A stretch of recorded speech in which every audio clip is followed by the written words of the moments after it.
Most people think the reset starts when they get home. Mine starts before I ever leave. Everything I do before I leave is a gift to future Melanie. So when I walk back through the door, I don't have to spend the first hour putting out fires.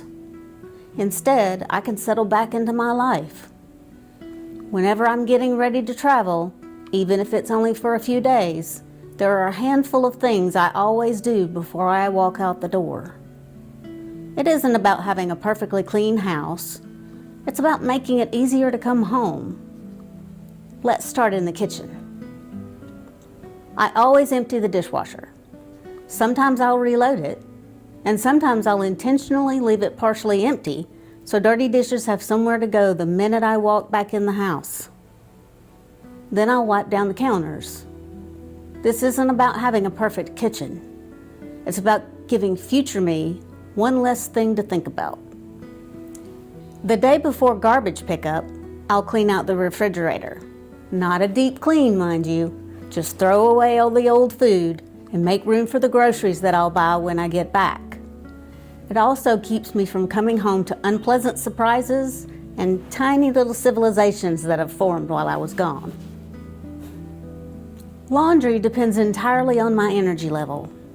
If I have enough energy, I'll wash it, fold it, hang it up, get it out of the way. If I don't, it waits. But when I can, it's one less laundry mountain waiting for me when I get home.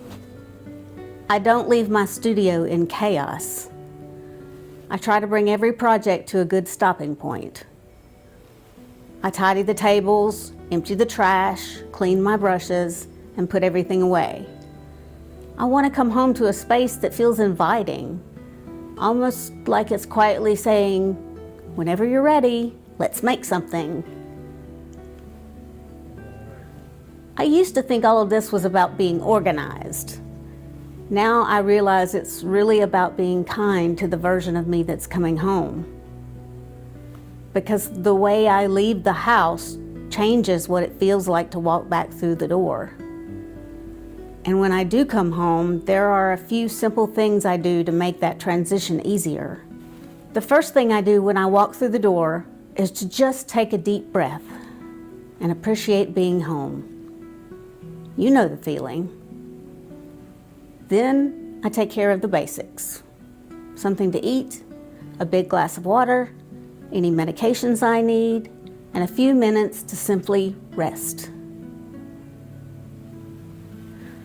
Once I've caught my breath, I like to unpack almost immediately. Everything goes back where it belongs. I don't like visual clutter hanging around reminding me that I'm still in travel mode. Resetting the house helps me feel settled again. Buddy has had a long day too, so while I'm unpacking, I'll get him settled with his blankets, his toys, and a quiet place where he can see me. It doesn't take him long to remember that we're home. Eventually, I'll wander upstairs to my studio. I'll sit down in my chair and look over the projects I left and reconnect with the creative part of myself. I don't expect much after a travel day. Maybe I'll make a few marks in my sketchbook. Maybe I'll organize a few supplies. But more often than not, once I'm sitting there, the paints start to call me. And then I'm grateful that before I left, I cleaned the brushes and put everything away and made it easy to begin again. I've found that leaving well is part of coming home well. Just a few minutes before I walk out the door can make a big difference in how it feels to walk back in. I can't control whether the trip was stressful or whether I'll be tired when I get home.